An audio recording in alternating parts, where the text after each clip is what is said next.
I, Elizabeth Josephine Birdsworth, being with a sound mind and knowing what I am doing, do herewith make my last will and testament to all me mates I've known for years. You lot always said I was never good for anything. Well, there was one thing I was good at, pinching stuff. I never meant any harm by it, and I'm not as bad as I used to be years ago. I just wanted to pinch something off you all, something little that didn't matter much, just so that when you get it back, when I've snuffed it, you can remember me and all the good times we had together. To be, I leave the embroidered purse I always meant to finish for you. To Dor, I leave all the letters you sent me. To Maxie, I leave me lavender bag. To Jude, the hanky with the frilly edge. All my other bits and pieces you can share among you.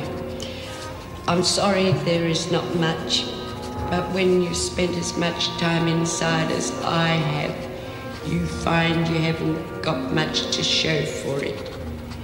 There's always some bugger pinching it. I was going to ask to be buried with Sid's photo, but I reckon that's being silly and a bit selfish. You were all mates of his, and he was a damn good handyman around the place. So I'm leaving his photo in the prison. Seeing as I'll be 6 foot under when this is read, I reckon it's about time I came clean about the fire that burnt Sid's house down. It was me that started it. No. Margaret, let them find that out for themselves.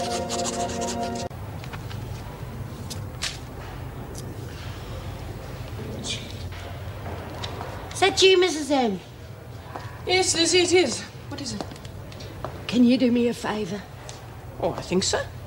Could you be a witness to this? I mean, you have to have a witness for a will, don't you? A will? Oh, come on, Lizzie, what's all this about? Well, I wanted to get all my affairs in order before I snuffed it. You are not going to die for ages. I mean, only the good die young. Well, that's just it, isn't it? I'm not young anymore. I've had me 70 years and 10, like it says in the Bible. It's 80 years and 10. And in your case, I think it'll probably be 5. Mrs. M, I've got a confession to make. I didn't get a letter from a mate. It's me whose eyes have gone funny and I'm going deaf and who's got the brain tumour.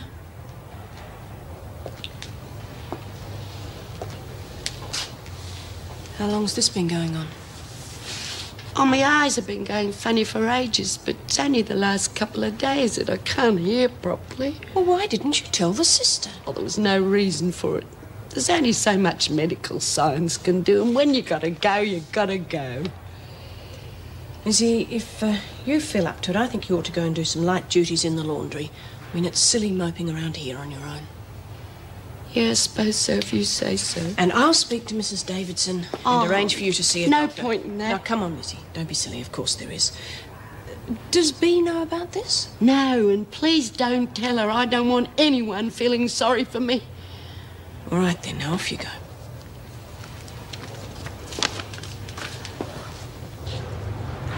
Someone's going round nicking stuff from ourselves. Yeah, Bill has had a box of tissues taken.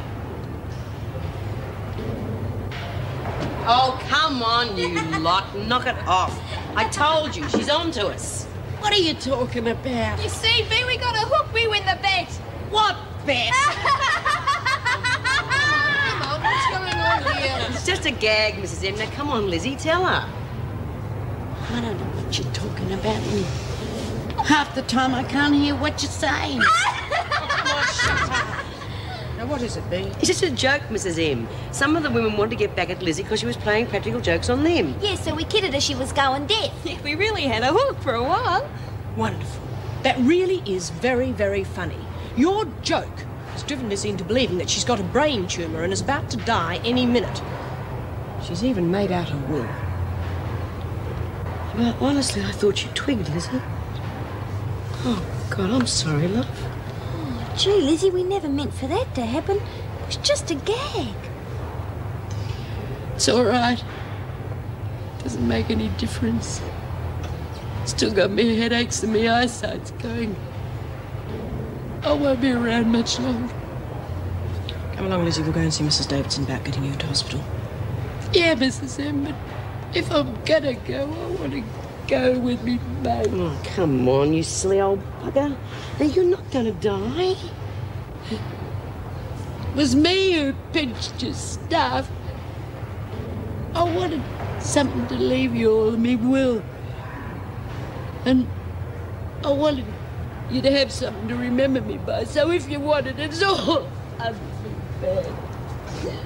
Too right. I was worried out of my mind, and you know what it was all the time. No, what? Eye strain, I gotta wear glasses. I told you there was no point in worrying until you knew for sure.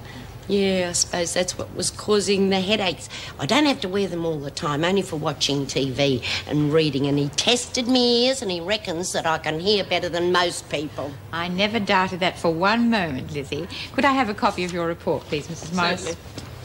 And to think that rotten lot tried to make out that I was going deaf.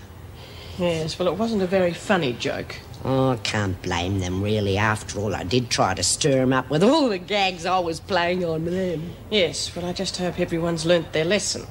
Practical jokes have a way of backfiring. Yeah, but I reckon we should carry on with the joke just a little bit longer, Mrs. M, to teach them a lesson. What do you mean, we? Oh, what happened, love? It's hard to believe. I won't be ever able to see any of you like this again. Don't say that, Lizzie. It's true. I won't be able to look at any of you like this again. Oh, come on, love, what do they say? You tell them, Mrs. M. Well, what Lizzie says is quite true. She'll never see you all the same way again. Because tomorrow she gets her new reading glasses. Oh, Dylan, I thought you were going to keel over. That'll teach you all to take the mickey out of me. You mean you're not really going blind? No, my eyes are a bit tired, that's all. Well, you have a look at it. It's Edna Emeridge. Yeah, 4 eyes are better than 2, eh, Lizzie? Hey, what do you reckon, Bea? Like I said, they make you look terrific, love. Real intelligent. Intelligent? Lord, Bear, I reckon it's you what needs the glasses. Sit down here, Lizzie. I'll get you some lunch. Oh, thank you, love. Well, you lot can take the mickey out of me if you want to, but I reckon wearing glasses is better than wearing a hearing aid. That'd make me feel a real oldie. That's fair enough. Now, the women were rather wondering when they were going to get their stuff back, seeing as you are not about to pop off any second. How's it working, BB? Fine. Don't change the subject, Lizzie. Now, the stuff you pinched. You Sorry, I can't hear a word you're saying. Stuff you pinched. It's funny. You know, when I'm wearing me glasses, I can't hear a bloody thing. We've all lost our privileges since Bea went over the wall. So, we've all paid our insurance. And that means we can all make a claim. Isn't that right, girls? Yeah.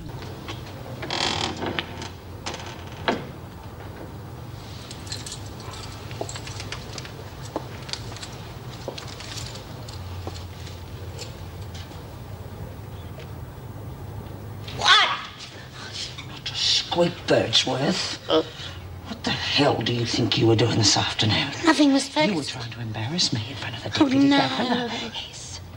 You were trying to make sure that the Governor heard all sorts of unpleasant things about me. I didn't mean it. Fancy yourself as top dog now that Smith's gone, do you? No. Oh, I hope not. That It's no place for an old woman with a weak heart. And it is weak, isn't it, Wordsworth? Yes. Yes, what? Yes, Miss Ferguson. That's better. Now you just remember, Birdsworth, I can come in here any time I like. And that'd be a terrible strain on a bad heart. So you just keep your mouth shut from now on. I don't want my name connected with insurance schemes or anything else. You got that, Birdsworth? Good. I'm glad we understand each other.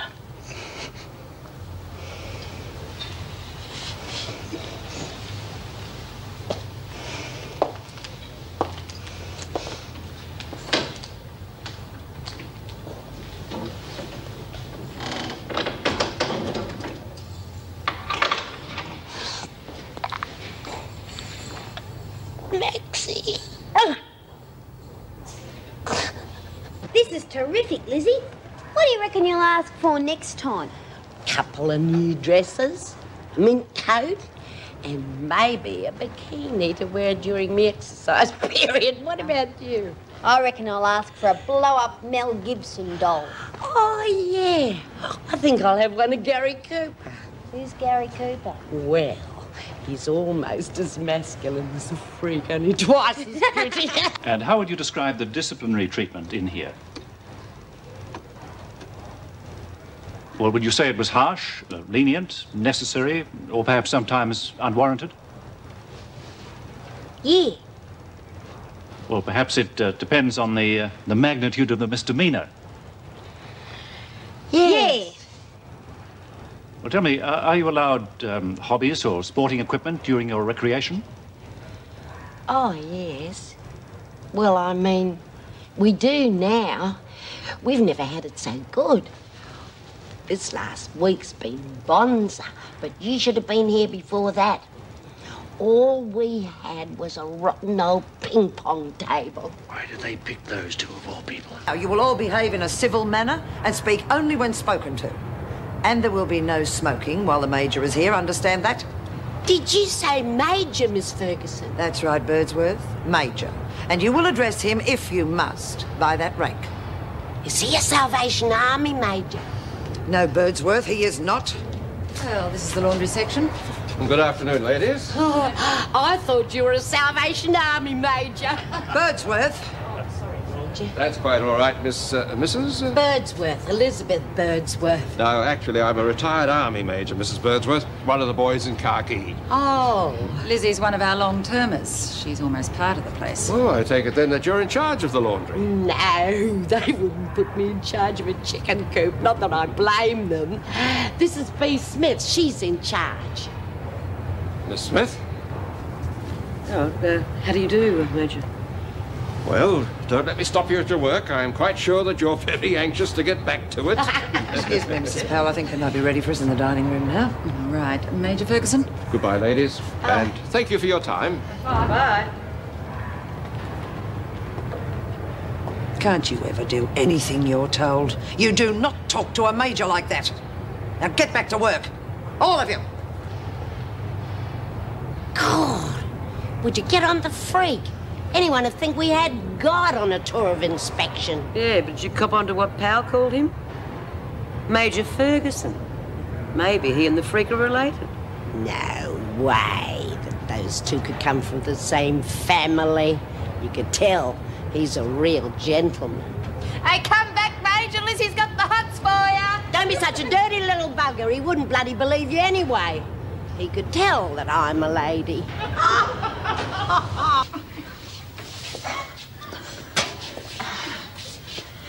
Come in.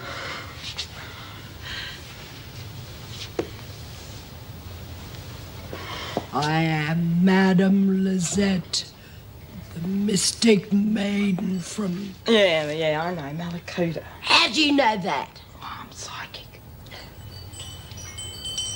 Hey, they're mine. Keep your wool on, you'll get 'em back. Oh, turn up. Shut Shut up. We're creating the right atmosphere. Ooh. Let me look in my crystal ball. Ah! Oh, what happened, lady? Someone just bit my knee. It's the spirit of Ferguson. She fancies ya. Still all right for me to take Bee's breakfast tray, miss? Yes, Lizzie. How is she?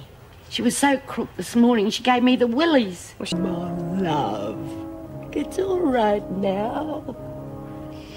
Nobody knows about it except me and Zara. I didn't even tell the governor about it until I checked up with you.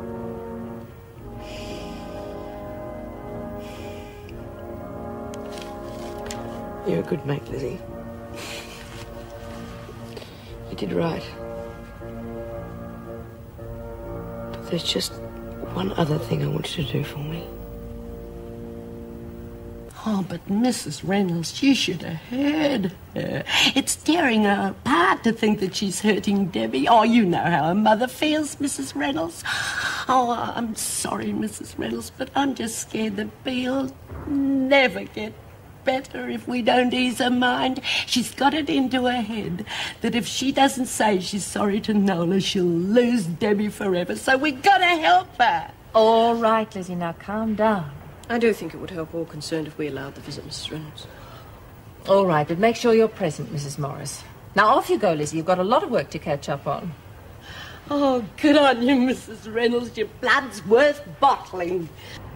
I don't think you understand the situation, Lizzie. Mackenzie's dead. Bee is in very serious trouble. Yeah, but if I tell them, that'll help, won't it? Well, Bee, perhaps, but I don't know about you. I mean, taking the gun to the hospital was serious. I mean, it makes you an accessory before the fact. Did you think of that? No. I didn't. Well, Zara told me she was being forced into it, so she ought to know. No wonder poor Bee went off the deep end.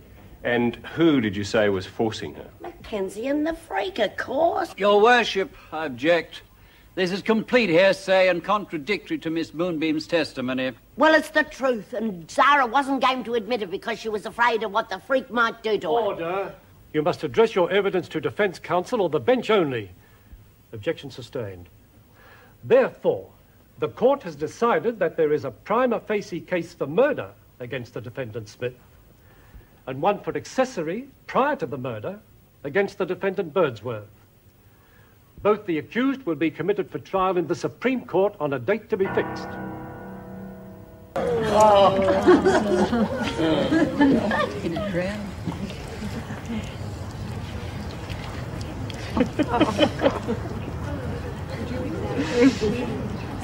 Would you? Old friends. Shut up, you buggers! Contact Mrs. Mary Downs. Pixie, get serious. They're right on. Mrs. Elizabeth Birdsworth and Mr. Alan Hey, hang on, Simpson. that's your name they called out, isn't it? Anyone who wants to contact him can write to him at 14 Ovington Gardens, Take this down, somebody. Knightsbridge, SW6. Once again, 14 Ovington Gardens, Knightsbridge, SW6. SW6. And Got now that? the next Yeah, I record got is it. for Mrs. Faye Martin I from knew Bondi it. Junction. That's old Ready, Faye? Foxy. He was a mate of mine when Blossom lived off. Oh, God, he was a smasher. We had all the floozies running after him. Oh, he was lovely. Yeah, well, I bet he left you alone. Cut it out, you cheeky little possum. I wasn't bad looking when I was young. Here, Lizzie, you going to write to him? Oh, I could not after all these years. Oh, why not? I mean, a bloke's a bloke, even if he is thousands of miles away. You never know. He might be looking for a new wife or something. Look, he is still alive and kicking, and so are you. Just put pen to paper, will you? Oh, it's not just that. What's worrying you now? Well, he doesn't know I'm doing time, and it'd be a hell of a shock to him if he found out. Well, he doesn't have to. You're the one that's writing the letter. You can say what you like. Exactly. All you got to do is give him an outside address. How can I? I don't know anyone on the outside. Oh, come on, love. Ask Mrs. M. She might be able to swing something for you. Yeah, maybe I will. Good old Foxy. I bet he hasn't changed a bit. Well, Lizzie, Mrs. Morris tells me you'd like to correspond with an old friend in England. Yes, that's right, Mrs. Reynolds. There's nothing wrong with that, is there? No, of course not. In fact, I think it's a great idea. Ripper. Thank you very much, Mrs. Reynolds. Look, there's just one thing, though. I wouldn't like him to know that I was in this joint, if you know what I mean. Yes, I do, Lizzie, and I've been thinking about that. Why don't you give him my home address, and then I can bring the letters in to you? Oh, thank you, Mrs. M. I knew you'd think of something. Right. That's settled then. You write your letter and send it out in the usual way. Well, there's just one thing, Mrs. Reynolds. My notepaper's got Wentworth Detention Centre right over at the top of it. You don't think you could let me have some of your stuff just to start me off, do you? Oh, you wouldn't know the difference between meditation and constipation. Don't treat me like I'm stupid. I've got a right to my own opinion, and Sharon's old enough to know what she wants too. You've still got nappy rash. Right. Was really bowled over to get your letter. Lots of news on its way. Regards, Mick. Well, I'll be blowed. A telegram. All those miles. You sly old dog, Lizzie. He sounds pretty keen on you. Rubbish. It's just an old mate. Oh, Lizzie, I'm going to miss you. Are you not still mad at me, are you? No. You're old and ugly enough to look after yourself. I won't forget you. You better bloody You right, Maxie? Yeah, of course I am. Hurry up! Stop it! That's enough! Oh, Mrs. M, this isn't closed properly. We don't want anyone falling out now, do we? No, Lizzie.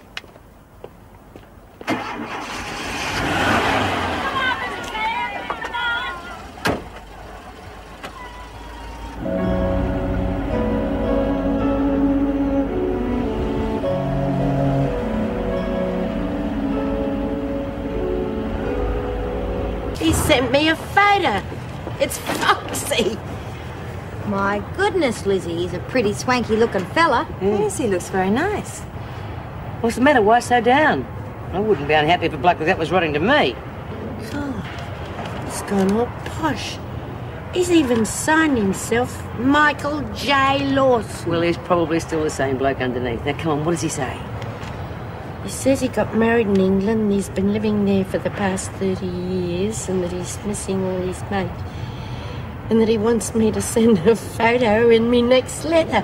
Well, there you go, Lizzie. You finally got yourself a fella. But I can't have me photo taken in this. Well, you can always say you're the cleaner in Wentworth. Maybe Mrs. Reynolds will let you wear something else for it. No, Mrs. M will fix it for you, and I'll do your hair.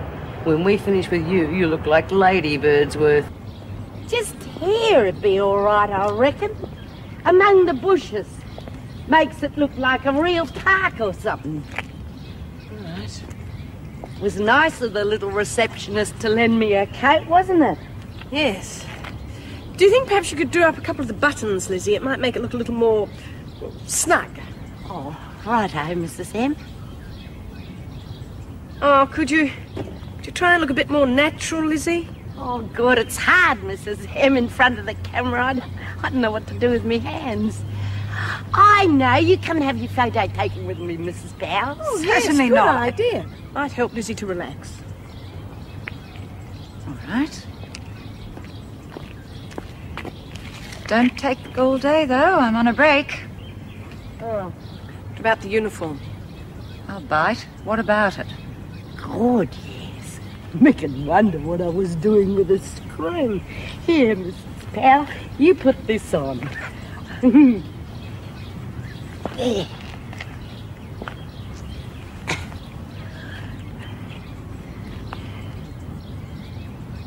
Are you ready?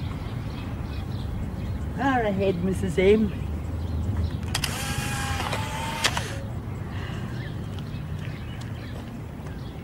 God, that's really magic. Oh, isn't that nice? I'll tell Mick you're one of me mates from up the street, Mrs. Powell. Why not? You're the best mate I've got. Gotta look after each other, don't we? Fancy having a cranky old bugger like me for a mate. You must have been behind the door. Lizzie. 'Cause I love you. Don't you forget it.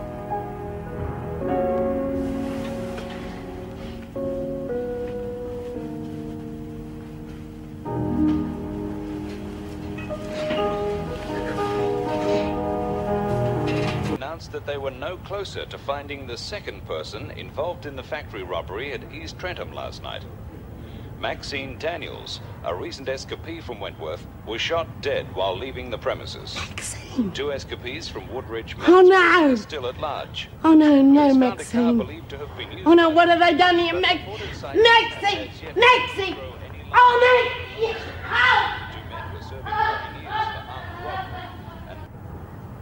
Why did they have to do it to her, B? Little Maxie never hurt anybody. I don't know, love. I just don't know. I've got to be wrong about her. She didn't want to come back here. She wouldn't have done that. I've got to be wrong, B. Lizzie, do you feel like talking about it? I'm sorry, I know how close you and Maxine were. What happened, Mrs. Reynolds? There was a payroll robbery. Maxine was shot trying to escape. Did you know about it? Yes, we did. Well, why didn't you tell me?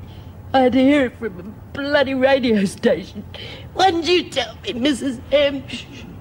I'm sorry, Lizzie, but with things as they are, I felt that you were under enough stress. It was for your own good. For my own good. And I had to hear it from a bloody stranger. This letter came this morning from Maxine. You read it to me, love.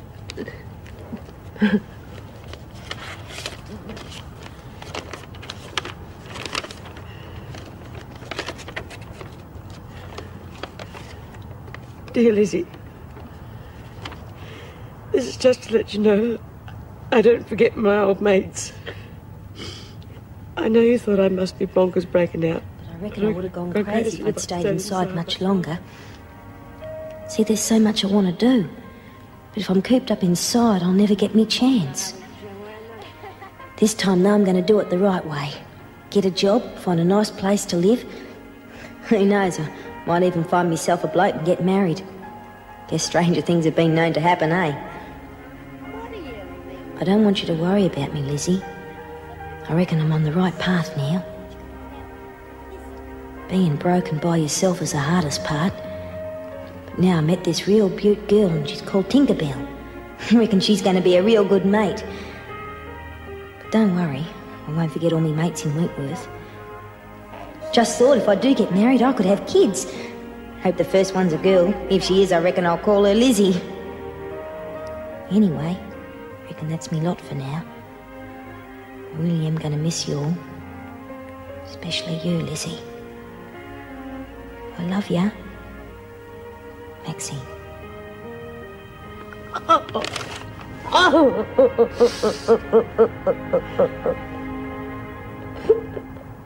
Come on, you two, you should be up and ready. I've only been asleep for an hour.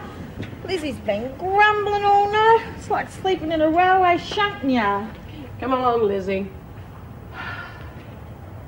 Lizzie? She hasn't got it too, has she? Just stay here. Come on, Lizzie, you're putting it on, aren't you? Oh, jeez, you see that? And they made me sleep with it! We're all gonna die of this bloody thing!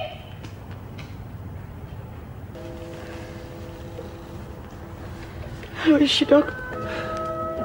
Not too good, I'm afraid, B.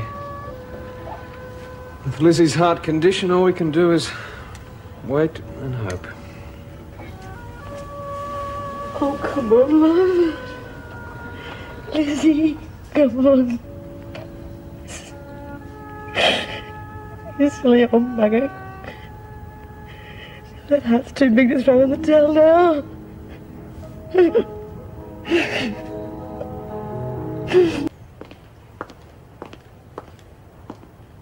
Any change? I think so. Is she? She's over the worst of it. Fever's abating. Oh, thank God. I don't know how she made it at her age, but she's going to be okay.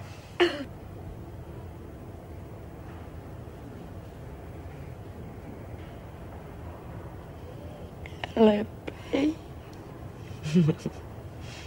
Hello, you old faker.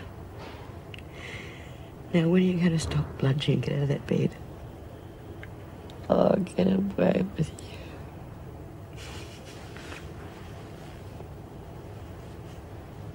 None of those health fads. Booze and fags. I reckon that's what kept me going. Built up me constitution. Well, we'll talk about it when you're fully recovered, Lizzie. Here you are, Lizzie. I have a surprise for you. It's a letter from England. Mrs. Morris has been holding it until you got better, but I think it might help buck you up. Oh, bugger it. I haven't got me specs. Could you read it for me, Mrs. Powell? It's from Mick Lawson. I knew that. He says, Dear Elizabeth, your letters are a real treat. So much so that I figured 12,000 miles is too far for old mates to be apart.